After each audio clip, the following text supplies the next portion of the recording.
ये आकाशवाणी रायपुर है। प्रादेशिक समाचार बुलेटिन के साथ मैं सुषमा श्रीवास।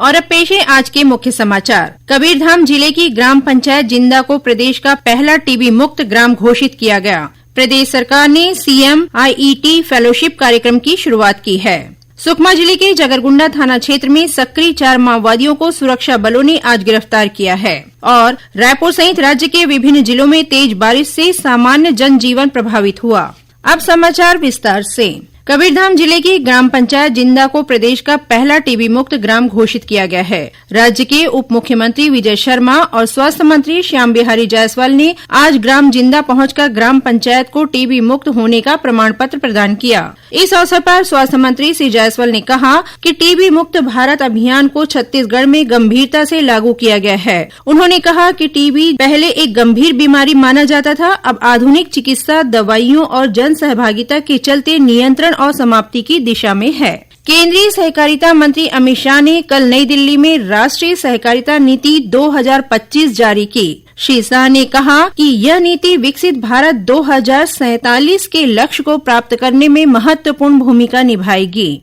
भारतीय जनता पार्टी की नरेंद्र मोदी सरकार ने एक लक्ष्य रखा है कि 2027 में हम विश्व के तीसरे नंबर के अर्थतंत्र बनकर उभर आएंगे और मुझे विश्वास है हम चौथे नंबर पर पहुंच गए हैं, तीसरे नंबर पर जरूर पहुंच जाएंगे। परंतु इसके साथ साथ सबका सामूहिकता के साथ विकास हो और सबके विकास के माध्यम से देश का विकास हो, ऐसा मॉडल बनाना ये भारतीय जनता पार्टी का मूल विचार है, भारत का मूल विचार है। प्रदेश सरकार ने सीएम आईईटी फेलोशिप कार्यक्रम की शुरुआत की है। इस योजना के तहत प्रदेश के युवाओं को नया रायपुर स्थित ट्रिपल आईईटी संस्थान में आर्टिफिशियल इंटेलिजेंस और डेटा साइंस जैसे कोर्स में एमटेक करने का अवसर मिलेगा। योजना के तहत चयनित विद्यार्थियों की पूरी ट्यूशन फीस राज्य सरकार द्वारा वहन की जाएगी। साथ ही उन्हें हर महीने 50,000 रूपये की फेलोशिप भी प्रदान की जाएगी। पाठ्यक्रम के दौरान युवा विद्यार्थियों को AI, cloud computing, data analysis,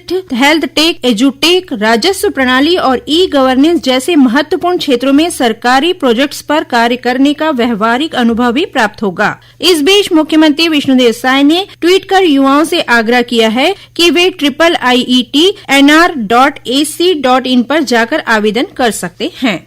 मुख्यमंत्री विष्णुदेव साय ने आज जशपुर जिले के ग्राम बगिया में आयोजित कार्यक्रम में स्वच्छता दीदियों को सम्मानित किया। इस अवसर पर मुख्यमंत्री ने कहा कि स्वच्छता केवल एक अभियान नहीं बल्कि हम सभी की सामूहिक जिम्मेदारी है। उन्होंने कहा कि देश को स्वच्छ और स्वस्थ बनाने में स्वच्छता दीदियों की भूमिका अत्यंत महत्वपूर्ण रही है। गौरतलब है कि स्वच्छता सर्वेक्षण में जशपुर नगर ने 20 से 50,000 की जनसंख्या वर्ग में पूरे देश में 10वां स्थान प्राप्त किया है। वहीं मुख्यमंत्री ने आज जशपुर जिले के ग्राम बगिया से अत्याधुनिक सुविधाओं से लैस एम्बुलेंस को हरी झंडी दिखाकर रवाना किया। इस एम्बुलेंस में बेसिक लाइफ सपोर्ट सिस्टम सहित अन्य उन्नत सुविधाएं उपलब्ध कराई गई हैं। श्रोताओं, स्वच्छता सर्वेक्षण में इस वर्ष छत्तीसगढ़ के 7 नगरीय निकायों को राष्ट्रीय पुरस्कार मिले हैं।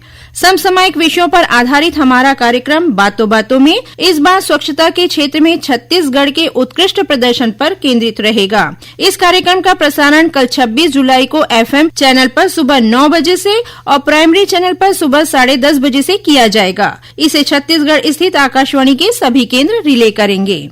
जशपुर जिले के पीएमश्री विद्यालय में अब जल्द ही एनसीसी और एयर स्क्वाड्रन की शुरुआत की जाएगी। यह एनसीसी की एयर स्क्वाड्रन प्रदेश की तीसरी एयर स्क्वाड्रन होगी। मुख्यमंत्री विष्णुदेव साय ने आज विद्यालय में एयर एनसीसी के लिए चयनित 25 मेधावी विद्यार्थियों को एनसीसी कैडेट्स का बैच लगाकर पंजीयन की शुरुआत की। इस एयर स्क्वाड्रन के जरिए जिले के युवाओं को अब एनसीसी में अपना कैरियर बनाने में मदद मिल सकेगी। सुकमा जिले के जगरगुंडा थाना क्षेत्र में सक्रिय 4 माओवादियों को सुरक्षा बलों ने आज गिरफ्तार किया है। पुलिस ने बताया कि केंद्रीय रिजर्व पुलिस बल, सीआरपीएफ और पुलिस बल की संयुक्त टीम ग्राम बोडनगुड़ा और बेदरे की ओर रवाना हुई थी। इसी दौरान घेराबंदी कर इन माओवादियों को पकड़ा गया। आरोप है कि ये माओवादी पिछले महीने बेदरे कैंप में तैनात सुरक्षा बलों को नुकसान पहुंचाने की नीयत से आईईडी लगाने की घटना में शामिल थे। इन माओवादियों के पास से एक टिफिन बम भी बरामद किया गया है। इनके खिलाफ जगरगुंडा थाने में कई मामले दर्ज हैं। इन सभी को दंतेवाड़ा न्यायालय में पेश किया गया, जहां से इन्हें न्यायिक रिमांड पर जेल भेज दिया गया है। प्रादेशिक समाचार आप आकाशवाणी रायपुर से सुन रहे हैं और अब आगे बढ़ते हैं बाकी के समाचारों की ओर। प्रदेश की राजधानी रायपुर सहित मध्य छत्तीसगढ़ के अनेक जिलों में आज सुबह से ही रुक रुक कर लगातार बारिश हो रही है। बारिश के कारण अनेक मार्गों पर पानी भर गया है। बारिश के कारण जनजीवन प्रभावित हुआ है। हमारे बिलासपुर संवाददाता ने बताया कि जिले के सीपत थाना क्षेत्र के झलमला के तुगन नाला में बीती रात एक कार बह गई। इस कार में 5 बच्चों सहित 9 लोग सवार थे। बिलासपुर जिले में लगातार हो रही बारिश से जनजीवन पूरी तरह अस्त व्यस्त हो गया है। नदी नाले उफान पर हैं। इसी बीच सीपत थाना क्षेत्र से गुरुवार की शाम एक दर्दनाक हादसा हो गया। खमरिया निवासी मोहन लाल साहू कार से परिवार और रिश्तेदार सहित कुल 9 लोगों के साथ ग्राम उच्च भट्टी मंदिर दर्शन करने गए थे। लौटते समय झलमला के तुगन नाले के पास पुल से गुजरते वक्त कार तेज बहाव में बह गई। कार में सवार 9 लोगों में से 8 लोग किसी तरह तैरकर बाहर निकल आए, लेकिन मोहन लाल का 3 वर्षीय बेटा तेजस अब भी लापता है। घटना की सूचना मिलते ही सीपत पुलिस और 12 सदस्यीय बचाव दल मौके पर पहुंचा। रात भर सर्च ऑपरेशन चलता रहा, लेकिन तेज बहाव के चलते बच्चे और कार का अब तक कोई पता नहीं चल पाया है। रवि शुक्ला, आकाशवाणी समाचार, बिलासपुर। वहीं कोरबा जिले से हमारी संवाददाता ने बताया कि भारी बारिश से कई गांवों का मुख्य मार्ग से संपर्क टूट गया है।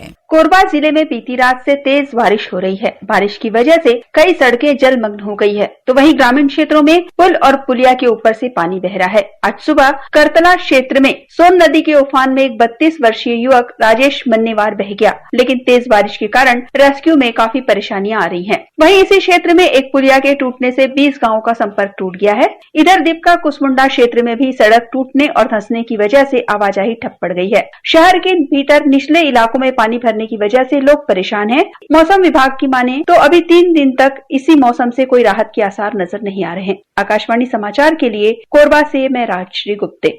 इधर सक्ती जिले में लगातार बारिश के कारण नदी नाले उफान पर हैं। मालखरौदा क्षेत्र के भेड़ी कोना पुल के बोराई नदी से 4 फीट ऊपर पानी बह रहा है। इससे आवागमन बंद हो गया है। वहीं छपोरा से हसौद जाने वाला मुख्य मार्ग भी बंद है। पुल के दोनों ओर गाड़ियों की लंबी लाइन लगी हुई है। पुलिस ने सुरक्षा की दृष्टि से बैरिकेड्स लगाया है।